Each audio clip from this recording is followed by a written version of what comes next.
All right. Any other questions? Any on power? further questions? All right. All right, we'll move to pension solution. So the pension solution project continues to run pretty much on track. You might remember that the project issued a request for information a couple of months ago. Those responses to the RFI have come back, and they're now being analyzed by the project team. There are a couple of challenges that the project is facing. The first being around procurement resources. The team has been trying to identify a dedicated procurement resource to support the procurement activities going forward. Without that resource, it's possible that the procurement schedule could be delayed. The project is currently in the process of trying to fill that process, and we're hopeful that that issue will be resolved within the next couple of weeks. The second relates to scope, and particularly the relationship between Business Direct and the new pension solution. And there's an activity currently underway to analyze where the boundary of the two systems will be in the sort of the division of responsibility in the future state. The aim is to resolve those questions by early May. If that's not done and the question drags on into May and June, it's likely to impact the procurement timeframe. But currently, the project's on track to get a resolution to that sometime in the early to mid to May period. Our focus over the next couple of months will be firstly validating that the vendor responses to the RFI are being leveraged to inform the RFP. The intent all along in doing the RFI was to provide the procurement team with information that could help improve the quality of the RFP, provide vendors the information that they need to provide good and responsive proposals. So we're going to be looking at both the RFI responses themselves as well as the recommendations that the team is making to improve the RFP based on things that were in the RFI responses. And then secondly, looking at the procurement strategy and the schedule to make sure that the schedule seems reasonable and is appropriately resourced so that the project team has some degree of certainty on the procurement timeline. Any questions on pension solution? I don't have anybody in line. Anyone? Okay. So finally, data prep. So the data analysis vendor has begun work now. If you remember, this was sort of an extended procurement process, but the contract is signed, the vendor's on board, their approach document is being completed. They're beginning to work on some of the early project management documents, including a requirements traceability matrix. Overall, the sort of bottom line on data prep is that the project's on track. It's moving along as intended. If you remember, the one concern we had around this project over the last several months is that any delay in the beginning of this project might impact the pension solution timeline. At this point, we don't see that as a significant concern, and we don't think there's much risk of the data prep project causing any impact to the pension solution procurement timeline. Any questions on data prep? No one's in line. Well, okay. Well, thank you. That concludes, I think, the report. Are there any other questions, maybe? Graham, thank you very much. Chris, thank you. I take it this is working pretty well, this type of reporting with you. I mean, this project now grows quite a bit. The Business Direct thing was a fast sprint for us with a lot of importance, but the pension solution one is more complicated, has far more budgetary issues to it. So I want to make sure you are comfortable with our reporting, particularly when we build probably the next budget. You're going to start to see now the elements of this pension solution into that budget. It'll be the next budget cycle, right, Peggy? Yes. Yeah. So when we work through that with you, then you're going to get to see the building blocks more of that. Paul, do you want to? Yeah, actually, I do have, I mean, now that this is sort of, going live and being used. Business Direct. Yes, Okay. yes. And then subsequent piece as well as well. Is the feedback we're getting or the oversight that Graham is doing also taking into account kind of getting feedback from the users of the system? I mean, is it not only functioning the way the designers think it's supposed to function, but functioning The way Yeah. we in such need a it. way I'll that let Chris it's talk helping to that users?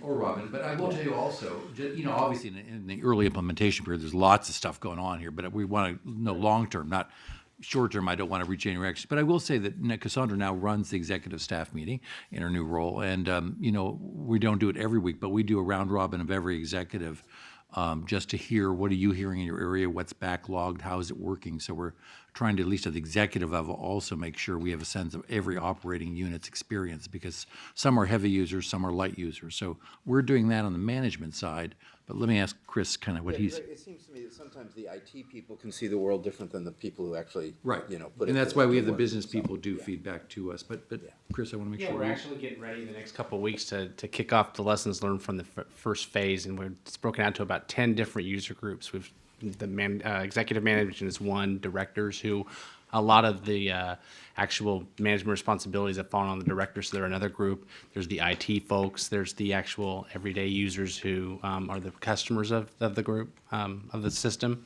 So we have about 10 different lessons learned, so we're going to have a pretty detailed report that comes out of that, which we'll be able to use for projects going forward, like pension, also the follow-up phases of CARM 2 as well. So. Thank you. Okay, that's good. Alrighty. Thank you, Chris. Alrighty, before you, you have a revised edition of the board member education. We've added a couple people to the Milken Institute. And we also have the reports out of our committees. We have several open session. We have all open session, right? Because we haven't had any closed yet. Oh, appeals are closed. Alrighty, so we'll accept those into the record. And I think that you wanted to go ahead and pull comp, right? So with the exception of item 12A3, I'd entertain a motion to approve our consent agenda.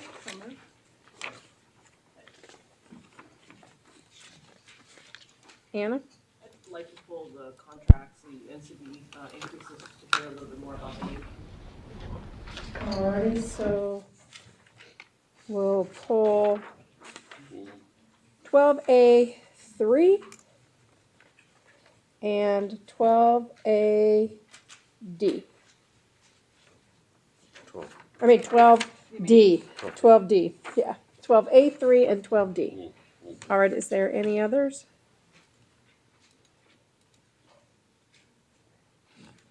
Hang on just a second, Grant. I'm trying to, there we go. Sometimes this wants to work for me and sometimes it doesn't. It's on.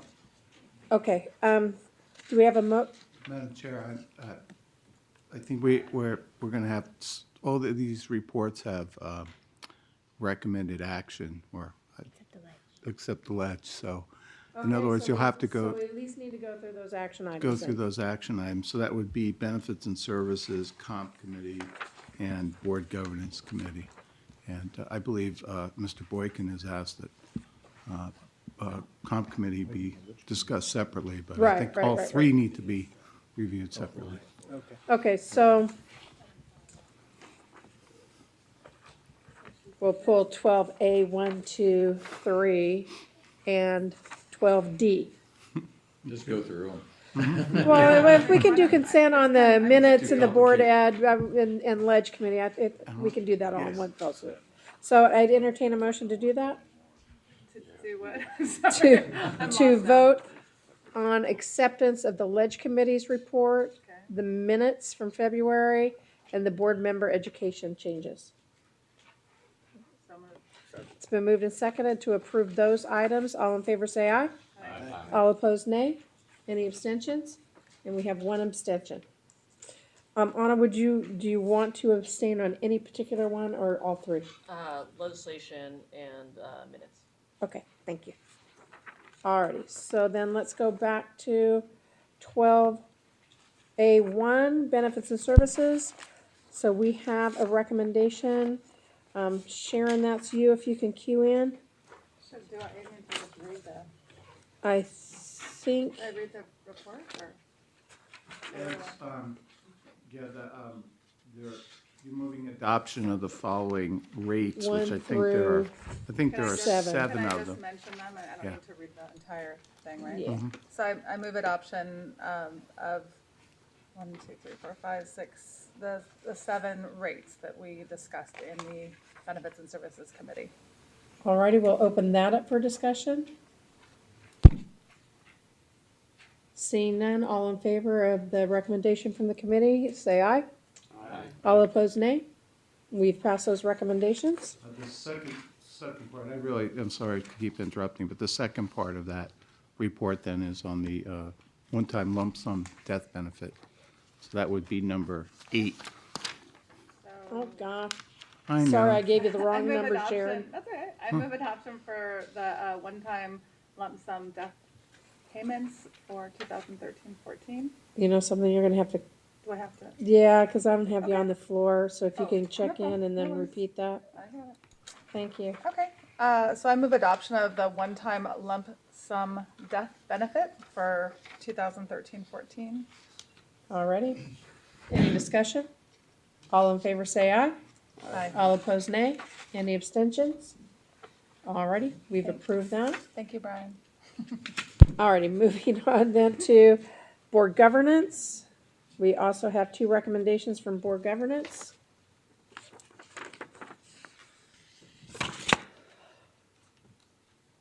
Michael? Excuse me, by direction of the committee, I move adoption of the recommendations to, 1, adopt section 800 cap D of the board policy manual with the change to replace the word that in the 4th paragraph with the word then, and 2, amend the appeals committee charter as recommended with the word expeditiously removed. All right, it's been moved and seconded from the committee. Well, it's been moved by the committee, we don't need a second. Is there any further discussion? All in favor, say aye. Aye. All opposed, nay. Any abstentions? Alrighty, that has also passed. Thank you. Alrighty, moving on to comp committee.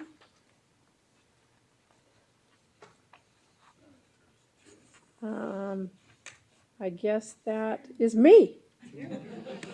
It's like, wait a minute, the chair's not here. Ah! Okay, by direction of the committee, I move adoption of the recommendations to, number 1, adopt the proposed pay comparator group consisting of leading institutional investors, and 2, to adopt a market position targeted at the 25th percentile of the proposed peer group for development of pay structure and salary ranges.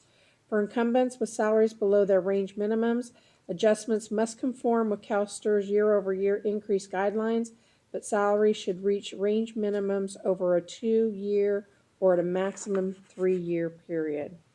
All right, we'll open that up for discussion. Grant. Thank you. I wanted to pull this item for a full vote, although it appears that's the process we're headed to anyway. But I wanted to be able to vote no to reflect, as I stated yesterday, the treasurer's concerns about moving to a new comparator group. He's not convinced that there's a problem with the current one and has some real reservations about including endowments in the comparator group. So, thanks. All right, thank you, Grant. Anna?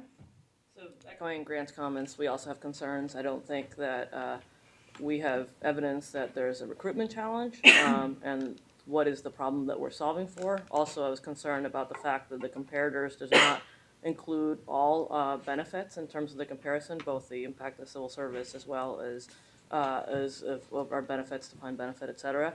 So I don't think this is ready for prime time. I don't support it, and I think we should reject it. Thank you. Terry? I'll be very brief. The Controller's Office agrees with the comments of the Treasurer's Office and the Department of Finance. Paul? My concern is that I think we're sort of taking the cart before the horse. We know that what we need in the investment staff is a function of the approach we're taking to investments, and I think we're making decisions tomorrow and in the next few meetings about our investment strategy, and so I think the question is, how active or passive an approach are we taking in investments, and that's that's something that drives the decision. So I'm gonna abstain because I'm not ready to make this decision. I don't think we know what we're planning to do in terms of investment strategy, and therefore I can't make a decision as to what we need in the investment staff. Anyone else care to weigh in? Rich? I'm getting you there, you go. Right. Unlike finance, I am concerned. I think the situation in the market is changing. I think over the last few years, we might have been able to demonstrate that there wasn't a problem. But I think things are easing up in this profession, and we run the risk of putting some of our best people in harm's way if we don't have at least a slightly more competitive pay arrangement for them. On the other hand, taking a quick glance around the room and making a quick count, it doesn't appear that there are votes to approve this at this point. At the moment, we've already got 4 people off. Paul's abstaining. Well, can we do we need what's the rule here? Is it absolute majority or majority of those present and voting? Majority of those present and voting. I guess the question is how does Paul's abstention? What if I don't vote at all? Yeah. Still, think- extension for purposes of counting counts as a no. That would make it 4-4. not my intention, So, by the way. I understand. My recommendation is we reschedule this for next month and see if we've developed our next meeting and see if we've developed more of a consensus around it by then. I have 2 people left to speak. Rich, can you get back in line to make that motion, Okay, please? not a problem. If that, it would be a substitute motion? Or it'd be a motion it'd be a substitute motion. I think actually a motion to postpone has precedence over a motion to approve, so, right? I think it would be in order. Yeah. Sharon? I guess I just had more of a procedural question. I think we had a really robust conversation about this in the committee meeting, and then, so I guess I'm just trying to understand our committee meetings and how it relates to the general board meeting, because people that are voting weren't involved in that committee meeting, and I recognize, obviously, the board needs to approve these decisions, but I think what's challenging is we spend hours in these robust conversations, and then, I don't know.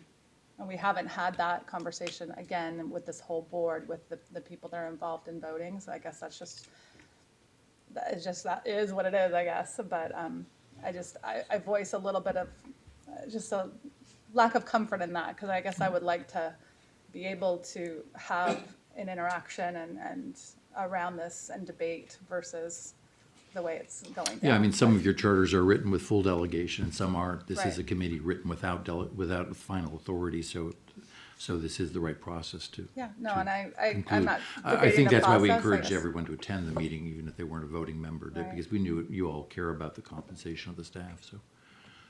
It's unfortunate that the committee chair was ill today. I mean, clearly that's particularly since he worked on this for so long, so. Sharon, are you good, or would I you would like just to say make I any would other still statements? support it, but I would still support us approving the change. All right.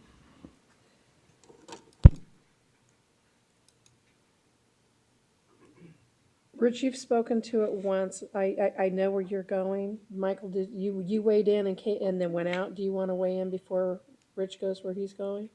No. Okay. Rich? I just, Chair, I don't disagree with you on the content, but I can count.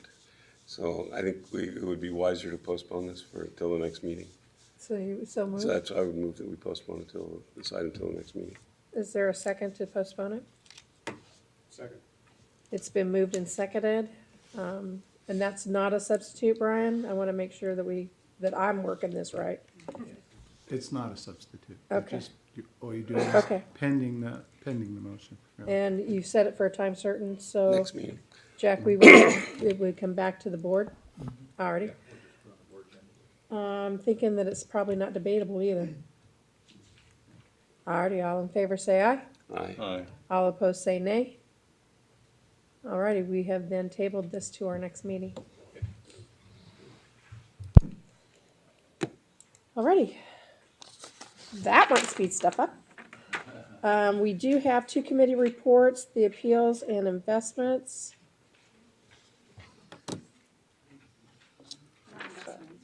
Yeah, because investments, do we have Appeals go into closed investments from session. last meeting? Is that what it is, Jennifer? Okay. Let's go into closed session. So we have appeals that is also on a consent agenda. That is also before you.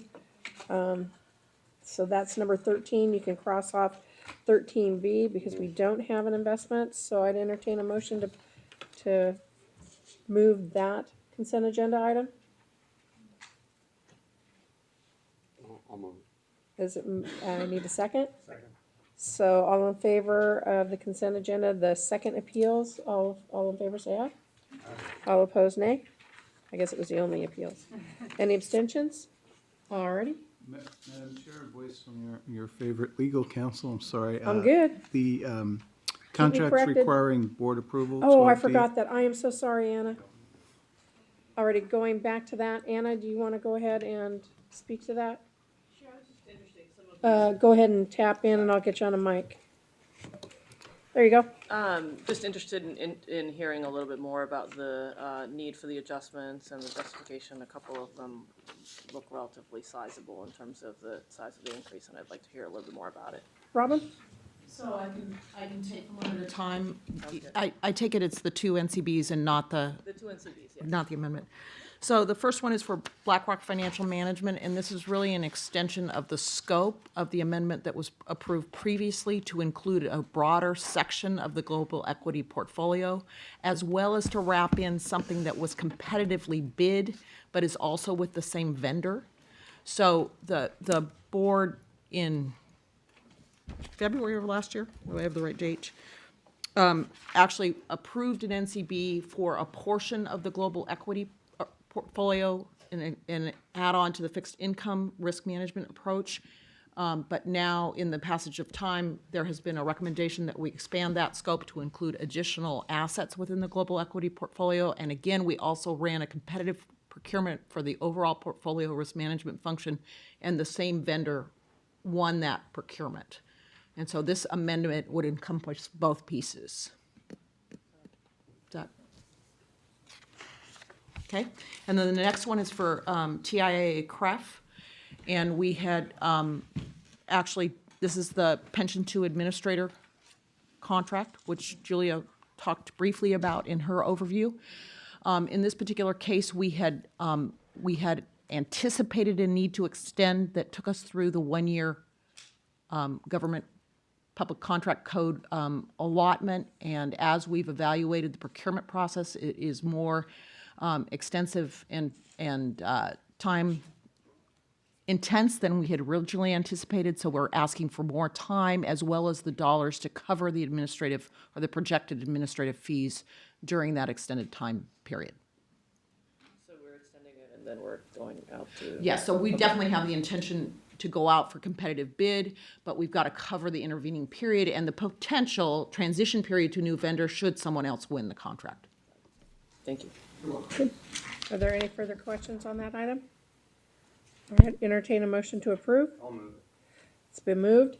Second. All in favor say aye. Aye. Opposed, nay. Any abstentions? Alrighty, thank you. You threw me off, Robbie.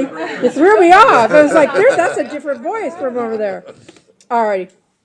Moving on to item 14. Jennifer, did we have any items that we referred? I just have it from item 6 that you all wanted to see. Nick suggested with the chart with the second line to go back a little further in time. Okay, super. I'm glad you caught that because I didn't. I thought so. 15, any new business or review for information requests? That would have been it. So let's take a look at the draft agenda. We will be adding the committee report to that. Anything else, Jack, that you wanted to review? Alrighty, seeing that. Opportunity for statements from the public. This is Joan Shamick, or I'm sorry, that's not an S, that's an E. And, yeah, come to a mic. Oh, I'll let, if you don't mind, they're there. And Who do you want? Loretta, go ahead. All Miss right, Loretta, you go ahead. Loretta Tagenberger, United Teachers Los Angeles, retired. I am here lobbying for the death benefit lump sum to be the same for the retired as the active, 6,000 and 26,000 and whatever change in there. When you go to the mortuary or to the cemetery, they do not inquire, is this body active or is this body retired? And the money I love is, you. we need to get, I have many retirees bring this up to me, and they discuss this often. I know that it could be worked on, but I want to let you know, please work on the lump sum death benefit for the retired. Thank you. No, come on up. Dr. Sandy Keaton, United Teachers Los Angeles, and also a member of the Los Angeles Unified School District Retirement Investment Advisory Committee. I'm going to get it right, yes. Good job, Sandy. It's kind of a sad situation that 92% of LA Unified employees are in insurance products, which we all know, majority of are high-cost annuities, and 8% are low-cost 403B products, Pension 2 being one of them. So we really need to continue educating, and we are at UTLA having a combined investment workshop Saturday. And one of our big sessions is how to be a buyer, not have a product sold to you. But we need to continue this. We have an excellent 457 plan that our committee chose the funds. I know it's driving CalSTRS crazy, but that's the way we did it. And it's really an excellent product, and the costs are excellent. And we need to keep pushing our 457 plan. The other thing is LA Unified has a no vendor on campus policy. Unfortunately, we have very slick vendors. They are trying to represent themselves as CalSTRS agents because you're all so busy at CalSTRS, you can't possibly help anybody. And I really want to thank Brian and Jack because I caught one on an email, and they handled it Good job, amazingly Sandy. fast and took legal action. If we could just get more of these people aware that they're not, our members aware that they're being sold products. And lastly, I would like to thank you all for Michael Lynch, who again presented at our pre-retirement conference. He keeps the audience in their seats. He answers everybody's questions, and we really appreciate your support. Wonderful. Thank you. Thank you, Sandy. Jane. Thank you. I'm Jane Shamia from the Contra Costa County Office of Education. I sent some documents to you yesterday, which include a letter which I'm going to read from. My name is Jane Shamia. I am the controller at the Contra Costa County Office of Education. We serve handicapped special education students and other students with special needs. I appreciate this opportunity to bring to your attention some challenges we have encountered as a result of our agency's conversion to a new financial system. As a County Office of Education, we're responsible for the retirement reporting of approximately 10,000 CalSTRS employees. In our history of submitting STRS reports for over 50 years, we have never filed a late STRS report. We hope that you will understand some of the complexity and difficulties that occur with the implementation of a new financial system. These conversion projects are infrequent and result in significant disruption to established controls and procedures. Unfortunately, we have found that the STRS process for resolving late reports does not allow for extraordinary situations like a conversion project. There are two penalty situations we have that I want to share with you. The first one was the May 2012 report that was submitted on July 24th, 10 days late. However, the remittance contributions associated with these files were submitted timely. The late report was not due to inattention or carelessness by our staff. It was due to problems with a new financial system. Our staff worked diligently to submit the file timely, but was delayed due to problems outside of their control. We made certain the required funds were sent to STRS before the report deadline to ensure STRS would not suffer due to loss of investment income. The second penalty, which was related to the June 2012 report, occurred when, after following direction from STRS staff, deposits submitted to STRS were returned to us. Our office was subsequently sent a significant penalty for the returned funds, which were determined to now be late. Our staff followed the direction we received from STRS. Nevertheless, STRS rules required our agency to suffer a significant financial penalty as a result of the direction we received. We've worked with the professional staff at STRS to resolve these penalties without success. I want to say that the STRS staff have been extremely helpful, responsive, and professional with us. In my email communication to you, I included some of the documents that were submitted as part of a pending dispute. STRS staff does not appear to have the latitude to consider extenuating circumstances like a new financial system and miscommunication as a justification for waiving penalties. Our agency has had a spotless record up to this point. Events not in our control resulted in significant penalties from STRS. We need your help to give the STRS professional staff leeway to allow for exception situations as a justification to waive or reduce penalties. For example, even the IRS has a one-time exception waiver. Please keep in mind that these penalties will directly impact our agency's ability to serve our special needs students by reducing resources available to meet their instructional needs.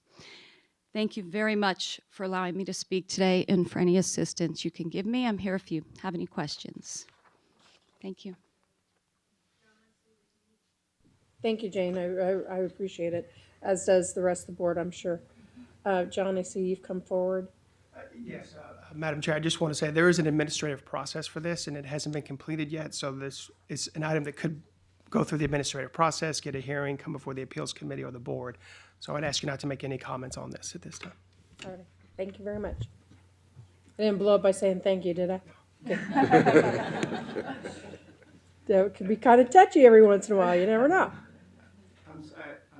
To Dr. Sandy Keaton's comments, I Yes. just wanted to say, first of all, thank you, Sandy, for sending that information in. And I would encourage all of the members of CalSTRS who are aware of any of these sharp marketing practices to please send your cards and letters in to us. We will review that. One of the things that we see is up here in headquarters, we may not know what's going on in marketing in the individual school districts or at school sites. So I do appreciate the information, and we will definitely do what we can if we see improper activity. So thank you. There are some companies that like to use our logo. Yes. Yes. Yeah. And even if they're using our old logo, it's still an infringement on our logo, isn't it? Our brand? Yeah. All righty. Sandy?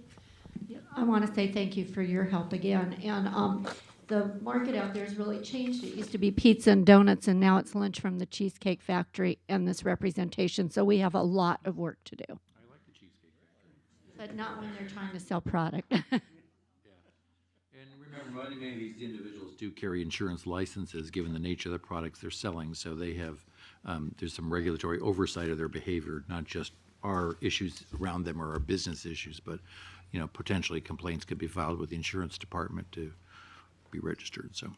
Well, Sandy, if it makes you feel any better, there aren't any Cheesecake Factories in Weed, so they're still bringing pizza there. All righty. Huh? Yeah, we have Pizza Factory, for crying out loud. You bet. Alrighty, that does it for our open session. I'd like to ask the pleasure of the board. Our dinner was scheduled for 6. We do have a very short closed session, correct? So you want to do closed session before we do dinner then? Alrighty, we'll take a really short break so we can ask the public to leave the room, and any of the staff that needs to go home, feel free to, and we'll be back at it within the next few.